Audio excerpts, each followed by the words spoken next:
एक फेज के अंदर आपके पास युद्ध शुरू हुआ, आपका यूक्रेन का है, वो आज तक चल रहा है, बंद नहीं हुआ है। दूसरे फेज में ये शुरू हो गया, इजराइल का है, हमास का है, अभी 2 महीने होने को है। और तीसरा अभी एक और होगा। हमास आज की डेट में किसका क्रिएटर है? तालिबान किसका क्रिएटर था? दो कंट्रीज की अपनी पावर है वर्ल्ड में, लेकिन मुझे दिक्कत जो लग रही है इससे कि एक तीसरा अगर युद्ध और शुरू हो जाता है, फिर क्या होगा कि जो बाकी बची कंट्रीज हैं वो चौथा वो तमाशा देखेंगे। अब ISIS का नाम लिया जाता है, हमास का लिया जाता है, ये कहीं ना कहीं created by the people, created by the countries है। नमस्कार, मैं विक्रम और आप देख रहे हैं हिंद वॉइस। हमारे साथ मौजूद हैं प्रोफेसर विजय कपूर जी। बहुत बहुत स्वागत है सर आपका। सर, आपसे पिछले एपिसोड में हमने पूछा था पनौती शब्द, क्रिकेट और क्यों ये सब हारे और क्यों इसकी वजह रही, और आपने एस्ट्रोलॉजी के जरिए सारी चीजें समझाई थी और फिर लोगों ने काफी पसंद किया, काफी चीजें हुई। मैं आज आपसे पूछूंगा, इजराइल और फिलिस्तीन के बीच जो जंग चल रही थी फिलहाल रुक गई है, और ये कब तक रुकी है? क्योंकि अभी तो 4 से 5 दिन कहा जा रहा था। कुछ लोग डरे सहमे अपने घरों को लौट भी रहे हैं। और इस जंग का दुनिया पर क्या असर पड़ा और आगे भी क्या खून बहेगा, आप बताएं जरा, क्योंकि आप जाने माने, जैसा कि मैंने पिछले एपिसोड में कहा था कि एस्ट्रोलॉजर हैं, एस्ट्रोलॉजी के जरिए सारी चीजें समझाते हैं। तो अभी क्या फर्क पड़ने वाला है सर दुनिया पर इस जंग का? देखो, एक चीज समझ लो, जैसे जैसे सितारे बदलते हैं ना, प्लैनेट्स जैसे ही चेंज होंगे, दुनिया की आदतें, दुनिया की सोच, दुनिया का काम करने का तरीका बदलता। जैसे कई बार फैशन दोबारा आता, पुराना फैशन दोबारा आता, नया फैशन पीछे चला जाता, या नया फैशन कुछ और नया, जो फैशन नहीं होता होता ना एक तरह का, वही फैशन नंगेपन पे आ जाता। तो फर्क इतना सा रहता है। पॉइंट ये है कि जहां तक आपने अभी कहा कि ये जो खून बह रहा है, ये आज नहीं, मतलब आप अगर देखेंगे कि सिकंदर से लेकर, मतलब जो यूनान का पार्ट, मतलब आप समझ लो कि 2500 साल हो गए। पूरे इतिहास में जाइए, प्लैनेटरी मूवमेंट अगर उस समय का देखेंगे, प्लैनेट्स कैसे बदले हैं। जैसे होता है ना, एक जो भी प्लैनेट है उस समय का काम कर रहा है, वो क्या करता है कि आपको एक तमन्ना देता है सुपर हीरो बनने की। आप एक तरह की सुपर ईगो में आते हैं कहीं ना। और मेनली वो जो रोल है, अच्छा, जब भी ये जो लड़ाई होगी कहाँ होगी? भूमि पे होगी, जमीन पर लड़ाई होती है। ये तो आसमानी लड़ाई वगैरह तो अब शुरू हो गई, ज्यादा तो जमीन की लड़ाई थे, घोड़े दौड़ रहे हैं, तलवारें चल रही हैं। तो आप कभी नोट करना कि एक पर्टिकुलर इलाका है, वहीं पर तलवारें चलती हैं, वहीं लड़ाई होती है, वहीं से लड़ाई के लिए सिलसिले शुरू होते, दे आर बाउंड टू। इसका मतलब क्या निकला कि कहीं जो इफेक्टिव पार्ट है, आप कहेंगे जी प्लेनेट बदला, वो तो सिर्फ उसी एरिया को कर रहा है। नहीं, उस एरिया के जो लिविंग है, एनिमल्स भी लड़ने लगते हैं। आग की घटनाएं हो जाती है एक पर्टिकुलर हिस्से में, जहां कभी भी ज्वालामुखी नहीं फटा होता, वो फट जाता। और ये जो क्रिएशन है भूमि का भी, जो मैं पहले भी बात कर रहा था, जैसे राहु है तो भूमि का योग भी राहु है। भूमि का जो द्योतक है, जिसे हम कहते हैं कि पहचान है, वो राहु है। और राहु की एक एक एक एक चीज समझ लीजिए कि राहु जो है, इसकी प्यास बुझती नहीं। जिन लोगों के, जनरल मैं सबके लिए कह रहा हूं, अपनी दशाएं देख लो, अपनी कुंडलियां देख लो, अगर आपके राहु की प्लेसिंग सही नहीं है या राहु की महादशा चल रही है, आपका गला सूखे, you need something to chew. Rahu वालों को समझाया जाता है कि try to have lot of water, पानी ज्यादा पीजिएगा, आपकी नीड है। राहु वाले मोटे मिलेंगे, मोटे हो जाते, तो ये उनकी एक पहचान बताएगी। ज्यादा दांतों की बीमारी सबसे ज्यादा राहु वालों को, मैक्सिमम केसेस मिलेंगे।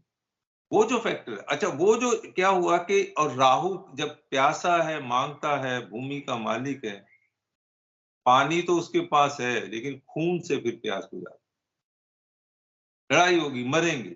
आपके सामने मैंने जो संकेत दिए हैं, जब जब राहु बदला, किस तरह से चीजें बदल गई। वार मैं फिलहाल वेपन्स। नहीं जानना चाहता हूँ सर, आपने कहा कि खून मांगता है, लेकिन क्या एक पर्टिकुलर जगह पर फिलहाल सारी चीजें बनी हुई हैं? ये जो फिलिस्तीन और इसराइल के बीच का जो झगड़ा है, जो कि तकरीबन 1948 के से लगभग चल ही रहा है, तो ये इसकी दशा कभी बदलेगी? कभी इसराइल का मन भरेगा? क्या इसराइल ही यहाँ पर राहु बना हुआ है, जो कि फिलिस्तीन के लोगों का एक तरह से खून नरसंहार कर रहा है? ये जो एक बार जो शुरुआत हुई है ना, जी। राहु का जो मामला, ये 18 महीने से पहले तो खत्म नहीं होता। 18 मंथ्स तो लेगा ही लेगा। और दूसरी चीज, राहु की जो नीड, जो फैक्टर्स बताए गए, it always moves in the 3 directions. एक फेज के अंदर आपके पास युद्ध शुरू हुआ, आपका यूक्रेन का है, वो आज तक चल रहा है, बंद नहीं हुआ है। दूसरे फेज में ये शुरू हो गया, इजराइल का है, हमास का है, अभी 2 महीने होने को है। और तीसरा अभी एक और होगा, बच नहीं पाओगे, क्योंकि इसकी ना एक लीडरशिप, डिक्टेटरशिप, राहु के, मैं इसको एक चेन रिएक्शन समझिएगा। आप सिर्फ देशों की बात मत कीजिए, उन देशों के कुछ लीडर्स हैं, सीनियर्स हैं, they want to capture the, आप शायद तब, मैं उस समय से अफगानिस्तान को समझता हूं, जिस समय अफगानिस्तान में एक और कंट्री का पहले उसका एक रोल था, उन्होंने वहां के लोगों को निकम्मा बनाया, निकम्मा, कोई कुछ मत काम करो। और उस कंट्री ने क्या किया, ये जो जगह जगह देश के अंदर रोटी की दुकानें, मीट मछली जो भी मांस की दुकानें, और उनका टाइम फिक्स है, इतने बजे जाओ वहां से खाना ले आना बस। और जबकि वो कंट्री बड़ा खुशहाल था वहां पर, मतलब वो एक ऐसी कंट्री आप समझ लो कि जहां एप्पल के जो पेड़ थे उनमें इतने एप्पल लगते थे कि वहां जो छोटे छोटे बच्चे थे एप्पल से गेंद की तरह खेलते थे, आपस में ना गेंदे फेंकते थे। तो इस तरह का देश आप कभी देखना, अफगान में उतने सुर्ख मिलेंगे आपको, सारी चीजें मिलेंगी। तो अब जब प्लेनेट बदला तो एक निकम्मेपन में आया आदमी, काम नहीं करना चाहता, बड़े मजे से। पानी की वहां इतनी सफाई थी, कितना पानी बहता, जो नहरों का पानी है, जहां जहां छोटी छोटी नहरें थी, इतना साफ पानी पहाड़ों से निकलता था, उसको आप वहीं से पी सकते थे करके। मैं जिन लोगों से मिला, या जैसे अम्बेसी स्टाफ था जो यहाँ इंडियन स्टाफ वहां जाता था, तो ये सारी स्टोरीज बताते थे। लेकिन वो जो उनको धीरे धीरे उनकी मानसिकता को विकृत किया गया, विकृत इन द सेंस उसे कमजोर कर दिया, वो कुछ और काम के काबिल ही नहीं, थकता पड़ता, फिर धीरे धीरे फिर दूसरे देश ने अपना कब्जा, बिकॉज एक उसका एक पॉइंट ऐसा है जो कि विच इज यूजफुल फॉर वार, या इन लोगों को अपने पोर्ट वगैरह बनाने में, वो तो आप ज्योग्राफिकल किसी से समझिएगा, वो ज्यादा बताएगा। तो वो उसके असर में अब दूसरी कंट्री अपना कब्जा किया। अब जो कब्जे की राजनीति, अगेन दैट इज राहु, वो क्या कहते हैं, दो को लड़वाता है, खुद क्रिएट करता है। हमारे देश में भी हुआ था, हमारे देश के अंदर जिस समय ये जो है असैसिनेशन वगैरह हुआ इंदिरा गांधी का, तो क्रिएटर तो वो भिंडरा वाला पहले से ही था ना, किसका क्रिएटर था सबको मालूम। हमास आज की डेट में किसका क्रिएटर है, तालिबान किसका क्रिएटर था, खुद ही उन्हीं लोगों ने क्रिएट किया। अब नेचुरली जब आप, कई बार होता है, अब हिस्ट्री में अगर जाएंगे ऐसे, इसमें एक बात बताएं, इसमें इसराइल का या जो भी क्रिएटर का आप नाम ले रहे हैं, उनका भी कुछ बिगड़ेगा या वो मजे मारेंगे? देखो मजे यही है कि फॉर द टाइम बिंग तो मजे मिलेंगे। एक राजनीति पूरी होती, क्या है कि कंट्रोलिंग, जो पावर कंट्रोल करना है। और मैंने पहले भी आपको बताया था कि राहु सक्सेसफुल भी हो जाता है, पावर कंट्रोलिंग में आता है, लेकिन उसका ही कोई तख्ता पलट देता है, विपरीत हो जाता है ना। अभी तो क्या है कि दो कंट्रीज की अपनी पावर है वर्ल्ड में, लेकिन मुझे दिक्कत जो लग रही है इससे, कि एक तीसरा अगर युद्ध और शुरू हो जाता है, फिर क्या होगा कि जो बाकी बची कंट्रीज हैं वो चौथा वो तमाशा देखेंगी। जैसे होता है ना बंटवारा, फिर वो करेंगी, इनका कुछ नहीं, इनका तो बिगड़ गया जो बिगड़ना था। आज भी अगर हम हमास की बात करें या इजराइल की बात करें, दोनों में से क्या, अभी तो कुछ समझ ही नहीं आ रहा। अच्छा, हमास ज्यादा स्ट्रांग लग रहा है, वो ग्रुप जो है, जैसे अचानक एक दिन आपको पता चला था कि तालिबान ने कब्जा कर लिया, और आज तो आपने देखा होगा कि उन्होंने अपनी यहाँ से वो अफगानिस्तान ने एम्बेसी वगैरह भी शायद हटा ली है सारे। तो यहाँ क्या उसने राहु ये भी करता है जिसे बिट्रेल कहते हैं, बैक स्टैबिंग। इस देश ने, हिंदुस्तान ने उनकी पार्लियामेंट बनाई, इस देश ने उनका राष्ट्रपति भवन बनाया, इस देश में वहां की सड़कें कुछ बनाई गई, आगे भी कुछ प्रोजेक्ट थे जैसे एयरपोर्ट वगैरह के सारे प्रोजेक्ट्स थे, ये उनको वो नो हाउ इसका देने जा रहे थे, आपका मोबाइल का, आईटी वगैरह का बहुत इनका था, तो सारा का सारा तो खत्म हो गया। आपने जिस समय वो चेंज आया था, प्लेनेटरी चेंज, हम चलो मेरी बात को ऐसे समझ लो कि वहां जो चेंज आया ड्यू टू प्लेनेट आया, हम ये माने, वहां जो हाल हुआ था आपके सामने। अब क्या हुआ, वो भी एक क्रिएटर था, किसी ने क्रिएट किया था, कैसे करो, अभी जो क्रिएट कर दिया मानो हमस है। हमस का अगर देखा है तो कितना टाइम ही कितना है, 2006 में बताओ, अगर आज से मान तो कितना टाइम लगता है भाई, ये आप 23 में ही तो हैं, और वो इतना मजबूत हो गया। उसके बाद मिसाइलें कहाँ से आती है, उसके पास ऐसे हथियार कहाँ से आ रहे हैं, कहीं से तो आ रहे हैं। तो राहु क्या कराता है, सपोर्ट सिस्टम भी ठीक कर देता। मैंने ऐसे केसेस देखे हैं, अनपढ़ गंवार, जो गंवार शब्द अच्छा नहीं रहेगा, ऐसा अनपढ़ व्यक्ति समझ लो 10th पास है, और लेकिन उसका राहु की दशा सही चल रही है, राहु का इफेक्ट सही चल रहा है, तो जो पढ़ा लिखा आदमी पीएचडी है, जो कि किसी अखबार का एडिटर हो सकता था, पीएचडी वाला एडिटर नहीं बनता, वो 10वीं पास वाला एडिटर बन जाता। और बाद में सब हंसते हैं यार, जिंदगी में ना दो तरह के लोग होते हैं, एक होते हैं कुछ कहते हैं ना जी ये बड़ा भाग्यशाली है, और ये कहते हैं ये बड़ा कर्मशील है, मेहनत कर सकता है तो मिलना हमारे पंजाबी में कहते हैं कख नहीं मिलना, कुछ नहीं मिलना, भाग्यशाली लोग हैं। तो राहु, लेकिन राहु भाग्य निर्माता भी है, और राहु जो मैंने पहले एग्जांपल दिया था ना कि ये इंडियन टीम का भाग्य निर्माण भी कर दिया, और लाके एक कॉर्नर पे खड़ा कर दिया, कर लो। अब रही कि हमस की बात, हमस के जो डिसीजन है वो स्ट्रांग होंगे, क्योंकि उनके पीछे सपोर्ट सिस्टम बड़ा अच्छा है। और इजराइल के पीछे है? और इजराइल के पीछे सपोर्ट उनका सिस्टम जो है वो कमजोर पड़ा है, थोड़ा इस समय कमजोर। वो प्लेनेटरी मूवमेंट है, जैसे होता है ना, अब उनका बॉस का अगर प्लेनेट ठीक नहीं है तो वीक पड़ेगा भाई। अगर आप ईमानदारी से बताओ कि जिस समय यूक्रेन का चल रहा था, यूक्रेन का प्रेसिडेंट और दूसरे देश का प्रेसिडेंट, कोई सोच सकता था? सारे ही कह रहे थे ये तो 2 दिन की बात है और ऐसे खा जाएंगे, और इन्होंने उसके टैंकर लगाए मारने, मिसाइल वगैरह, आज भी जिंदा है वो, और हिम्मत रख रहा है, कॉन्फिडेंस देता है, और कॉन्फिडेंस देता है, वो फैक्टर तो है।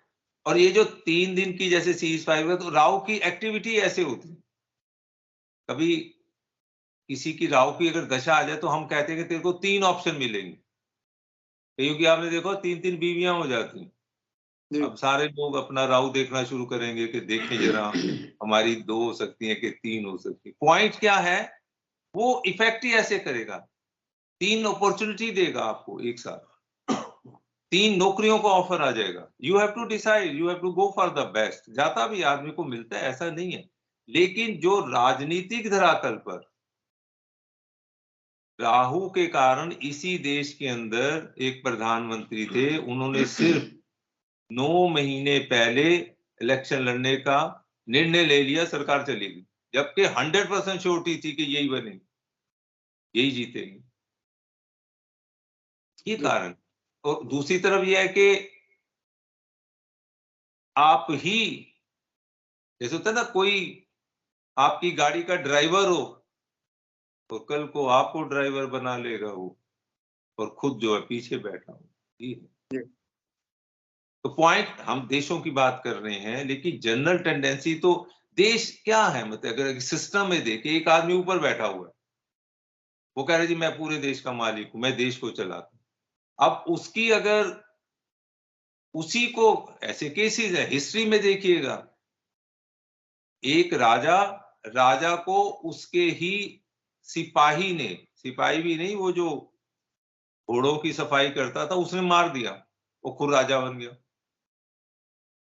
प्लैनेट्स कैसे बदलते हैं। वो राजा बन गया और रानी ने उसी से शादी कर ली जी। पहले की रानी तो रानी होती, हम तो रानी रहे।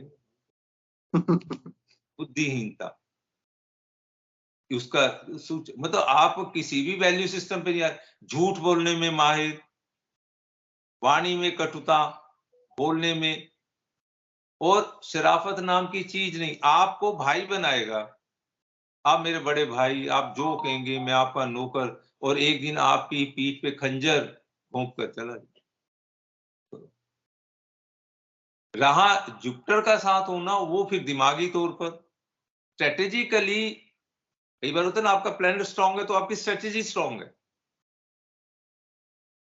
तो आने वाले दिनों में अभी आप समझ लो कि ये युद्ध अभी तो दो जो जगह चल रहा है ना, अभी एक तीसरी जगह और होगा, और फिर बाकी तमाशा देखेंगे, और जो प्रॉब्लम है वो उभरेंगी। मतलब मैं किसी उस भावना से नहीं कह रहा, अपने को भी ठेस लगती है, लेकिन कश्मीर की समस्या फिर उभर सकती जी। वो ये आपका मतलब आप आंकड़ों के हिसाब से और नक्षत्र और तारों के हिसाब से सारी चीजें बता रहे हैं। बिल्कुल उसी से बता रहा हूं, क्योंकि इस समय प्लेनेट ये 18 महीने के लिए बड़ा स्ट्रांग प्लेनेट है। अभी तो हुआ ही कुछ नहीं, अभी तो अगले अक्टूबर में 1 साल होगा, यानी नवंबर में ही समझ लो 1 साल होगा, और 6 महीने और लग जाएंगे। तो वो तो है, और वही जो है कहीं पर्सन क्रिएट करता है। जब जब आपका राहु स्ट्रांग होगा तो एक आदमी ऐसा पैदा होता है, फिर वो एक पार्टी, तालिबान जो बन गया है ग्रुप बना ना, एक अकेले ने सारा समूह खड़ा कर दिया। और ये जो आपका था, जो ओसामा बिन लादेन था, क्या था, एक इंजीनियर है और एक समय पे आके वो सोचता है कि मैंने ट्विन टावर्स को हटाना है, जो भी वो आपके सामने है सब कुछ। एक व्यक्ति का रोल समूह में क्रिएट होता है, मासिस को क्रिएट करता है, भीड़ बनाता है, और सीधा जाके अपना अटैक करता है, और उसके बाद उसका अपना हश्र देखिए। ऐसे धर्म गुरुओं के साथ होता है, उनका जैसे ही प्लेनेट स्ट्रांग हुआ तो वो रातों रात जो है वो उनकी लोग वो खूब लीला गान करने लगते हैं, उनके बारे में अच्छा बोलने लग जाते हैं। ये सारी स्थिति। इतना ही नहीं कि अब जो मान लो जैसे अब ISIS का नाम लिया जाता है, हमस का लिया जाता है, ये कहीं ना कहीं created by the people, created by the countries है। और पीपल भी जो क्या है, देखो कंट्री, किसी भी कंट्री में कंट्री हेड का रोल होगा, उसकी कैबिनेट वैबिनेट सुनता कौन है, सब अपने अपने निर्णय चलाते हैं। हमारे यहाँ तो जो हालत है आपके सामने है, पे क्या आक्षेप करना, क्योंकि आप कुछ कहते हैं मैं स्वीकार करता हूं, तो एक अंडरस्टैंडिंग है ना उसे। तो मेरा पॉइंट है कि 3 दिन का सिर्फ खेल, जो आप कह रहे हैं ना युद्ध की सीज फायर वगैरह होती है, तो उसके बाद फिर ये लड़ाई शुरू हो जाए। लेकिन अब वो जो लड़ाई के इफेक्ट्स आएंगे वो वर्ल्ड वाइड आएंगे, वो नहीं रुक सकते। जी सर, शुक्रिया सर। आपको अभी लेटेस्ट देखो, जब प्लेनेट बदलता है यहाँ, अब जो एनालिसिस आया है, अभी लेटेस्ट एनालिसिस आया, 35% लोग जो विदेशों में चले गए थे, now they wants to come back. ये नहीं अब खेल शुरू हो, वो वापस आ रहे हैं। जी सर, यही तो एक बड़ा सवाल था मेरा आपसे कि कुछ लोग वापस आ रहे हैं ऐसी बर्बादी वाली जगह पर भी। अब जब आपने कहा कि ये अभी तीसरी बार चीज और शुरू हो सकती है, और आपने फिलहाल जी जी शुक्रिया सर, आपने अभी जो कुछ कहा अपनी एस्ट्रोलॉजी के जरिए और आंकड़ों के जरिए एक बार फिर जनता पर छोड़ देते हैं कि आप प्रोफेसर विजय कपूर जो कि खुद एक एस्ट्रोलॉजर हैं, उनकी बातों से कितने सहमत हैं। नीचे कमेंट कीजिएगा, वीडियो को ज्यादा से ज्यादा शेयर कीजिएगा। जल्दी इनसे मुलाकात कराएंगे, तब तक के लिए दीजिए जय हिंद।